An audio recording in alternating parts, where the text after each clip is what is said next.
मोठे फेरबदल होण्याचे संकेत मिळत आहेत, सूत्रांकडून माहिती मिळते आणि कॅबिनेट मंत्र्यांची सुद्धा खाती बदलली जाणार आहेत अशी माहिती मिळते. आपल्यासोबत संजय शिरसाट आपण त्याची बातचीत करणार आहोत.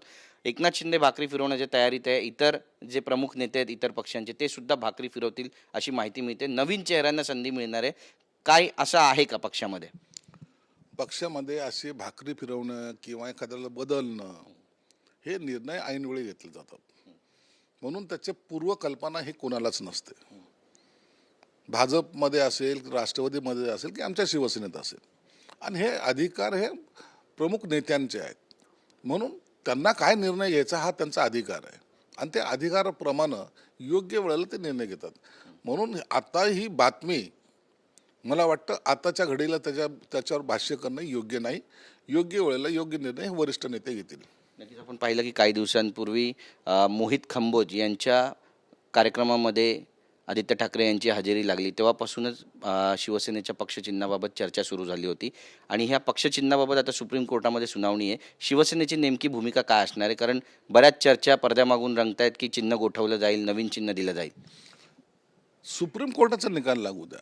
ह्या ज्या बातम्या आहेत ना, आदित्य कुणाला जाऊन भेटला, मोहित कंबोजने आदित्यने काय केलं, याच्यावर पक्ष नाही चालत. याची पक्षाचे चिन्ह आम्हालाही मिळणार हे आम्हाला 100% आम्हाला गॅरंटी आहे. कारण की आमची जी कायदेशीर लढाई आहे ती आम्ही जिंकत आलेलो आहोत. म्हणून पक्षाचं चिन्ह आम्हाला मिळेल. आणि या ज्या चर्चा चालू आहेत, मग त्यांना पक्ष त्यांच्यामध्ये सामावून घ्यायचा आहे की त्यांच्याबरोबर आणखीन काय गोष्टी असतील, त्या राजकारणाशी आणखीन मला वाटतं वरिष्ठ पातळीवर चर्चा झालेली नाही आहे.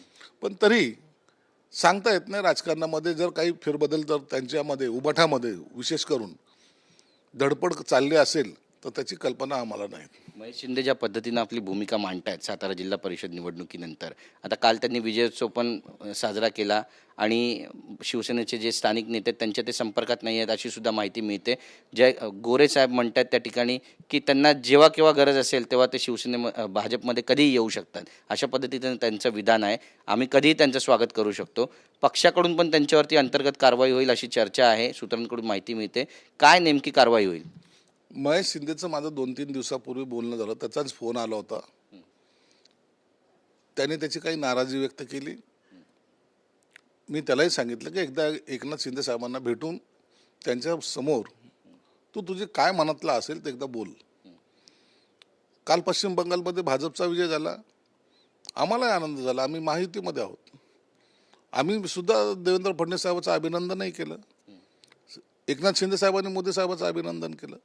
म्हणून त्या आनंदाचा आणि महेश शिंदेचा नाराजीचा काही संबंध नाही आहे. हा आनंद वेगळा आहे.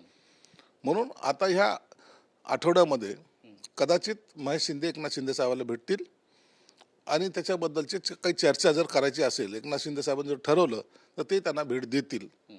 आणि म्हणून आता पक्षामध्ये नाराजगी त्यांची शिंदे साहेबांवर मुळीच नाही आहे. त्यांनी आतापर्यंत एकही शब्द शिंदे साहेबांच्या विरोधात बोललेला नाही. म्हणून काय तिथलचं स्थानिक राजकारण आहे यावर शिंदे साहेब निर्णय घेतील. बच्चू कडू यांचं एक विधान समोर येते, जोपर्यंत एकनाथ शिंदे मुख्यमंत्री बनणार नाही मी गप्प बसणार नाही. बच्चू कडू ॲक्शन मोडवर आले असं म्हणावं?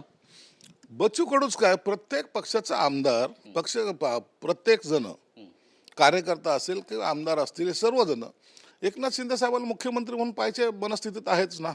त्यांची इच्छा आहेच ना. म्हणून हे बच्चू कडूने विधान केलं. हे विधान म्हणजे सगळ्या ह्या भावना आहेत, ह्या सगळ्या कार्यकर्त्याच्या असलेल्या भावना आहेत की एकनाथ शिंदे साहेब मुख्यमंत्री असायला पाहिजे. आणि प्रत्येक पक्षाच्या कार्यकर्त्याला आपला पक्षाचा नेता हा सर्वोच्च पदावर जावा हे सांगणं किंवा असे त्यांनी प्रयत्न करणं किंवा त्याच्याबद्दलचं त्याची भावना मांडणं ह्या काही चुकीच्या नाहीत. राष्ट्रवादी मांडत नव्हतं का? अजितदादाबद्दल बोललं जात नव्हतं का? आता सुनेत्राव वहिनीबद्दल बोललं जातं. असंच सगळं जेव्हा देवेंद्र फडणवीस मुख्यमंत्री नव्हते त्या टायमाला देवेंद्र फडणवीस साहेबाबद्दल बोललं जायचं. म्हणून पक्षाच्या कार्यकर्त्यांनी आपलं मत व्यक्त करणं हे काही गैर नाही. राज्यामध्ये महिला अत्याचाराच्या घटना वाढतात. आपण पुण्यातली घटना पाहिली, त्यानंतर बीडमध्ये झालं, पालघरमध्ये झालं, इतर ठिकाणी पण महिला अत्याचार आणि चिमुरडींवर अत्याचाराच्या घटना वाढत आहेत. वारंवार टीका होते गृह खात्यावर की राज्याला गृह खातं सांभाळण्यासाठी एक स्वतंत्र गृहमंत्री हवा आहे. यासोबतच आपण पाहतोय की विरोधक पण आता टीका करू लागलेले आहेत. पुण्यामध्ये पण लोक रस्त्यावर उतरलेत. कसं पाहता? महिला आयोगाचे अध्यक्ष नाही आहेत. मीरा बोरवणकर यांचं नाव समोर आलं होतं, पण आता ते नावसुद्धा स्टेवर आहे असं समजण्यात आलं. त्यावर कुठलाही निर्णय झालेला नाही आहे. कसं पाहता? मला वाटतं महिलाच्या वर जे अत्याचार होतात किंवा विशेषतः मुलींवर, हे अत्यंत घृणास्पद आणि त्याची जेवढी त्याच्याबद्दलचं आपण राग किंवा संताप व्यक्त करू तेवढा कमी आहे. ह्या मनोरुग्ण असलेल्या किंवा विकृतीच्या लोकांनी हे केलेले प्रकार आहेत. आम्ही वारंवार सांगत आलो, मी तरी वारंवार सांगत आलेलो आहे की अशा लोकांना एखाद्या वेळेला तरी पब्लिकच्या हवाली केलं पाहिजे. हे कायद्याचं नाही, कायद्यामध्ये बसत नाही किंवा आमच्यासारख्या जबाबदार माणसांनी बोलू नये, परंतु ही बोलण्याची वेळ आता आलेली आहे. हे जे लोक आहेत, काही लोकांना आता हा छंद लागण्यासारखा अनेक ठिकाणी अशा घटना घडत आहेत. म्हणून आता हा दरारा, पोलिसांचा धाक, जनसामान्याचा रेटा हा एवढा वाढत चालला गेला पाहिजे की यापुढे अशी घटना घडता कामा नये. गृहमंत्री आणि मुख्यमंत्री एकच दोघे पद मुख्यमंत्री साहेबाकडेच असल्यामुळं ते त्याच्यावर लक्ष ठेवून आहेत आणि त्यांनी सुद्धा वारंवार या गोष्टीचं खंडन केलेलं आहे. वारंवार त्यांनी सांगितलं की आपण कोणताही आरोपी तात्काळ त्याला शिक्षा कशी होईल याच्याकडे त्यांचं लक्ष सुद्धा आहे. मीरा बोरवणकर यांच्या नावाची चर्चा होती, पण तो निर्णय अद्याप झालेला नाही. होईल असं सरकारकडून सांगण्यात येत आहे. मीरा बोरवणकर एक चांगले अधिकारी आहेत. खऱ्या अर्थानं महिलांचे प्रश्न जर अशा मीरा बोरवणकर सारख्या अधिकाऱ्याकडे जर गेले आयोगाचा अध्यक्ष म्हणून, मला वाटतं त्याचं महाराष्ट्रामध्ये स्वागतच केलं जाईल. संजय राऊतांचं विधान आहे, 5 राज्यातील निवडणुकानंतर भाजपला ज्या पद्धतीनं घवघवीत यश मिळालं आहे, विशेष करून पश्चिम बंगाल. ते म्हणतात की दिवा विझण्यापूर्वी फार फडफडतो आणि त्यामुळे हा दिवा फडफडतो, एक दिवस विझेल. भाजपवर थेट टीका केली. अहो, दिवा पश्चिम बंगालमध्ये पेटलाय आता. अनेक वर्षाच्या प्रतीक्षेनंतर आज पश्चिम बंगालमध्ये आज भाजपची सत्ता आलेली. त्याच्यासाठी केलेली मेहनत असेल, त्याच्यासाठी केलेला संघर्ष असेल, हा सगळ्या देशाने पाहिलेला आहे. हे की पहिल्यांदा झालेलं का? एकदा एक जुटीने किंवा एक ताकद लावून इतकं वर्ष काम करून सत्ता मिळवणं हा साधा खेळ नाही आहे. म्हणून त्यांचा दिवा आता पेटताय.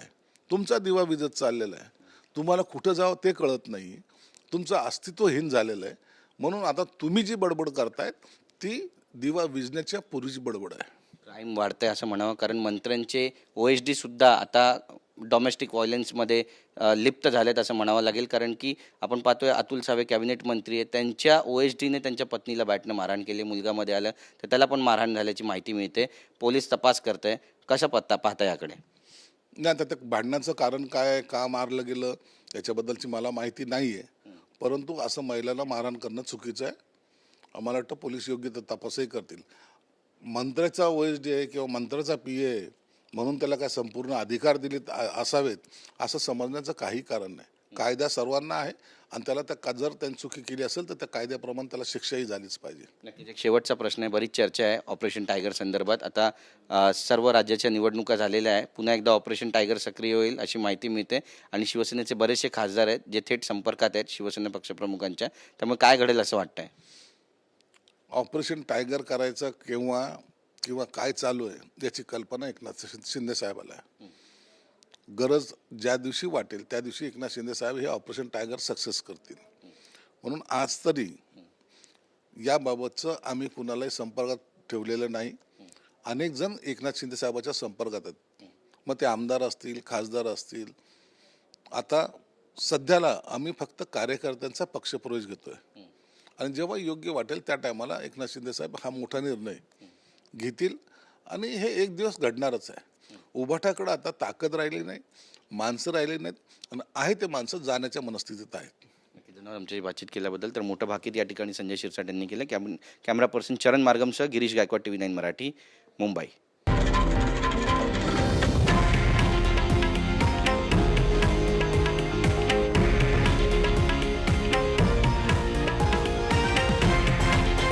हे आहे देशातील नंबर 1 न्यूज नेटवर्क आणि आपण पाहत आहात TV9 मराठी, एकमेव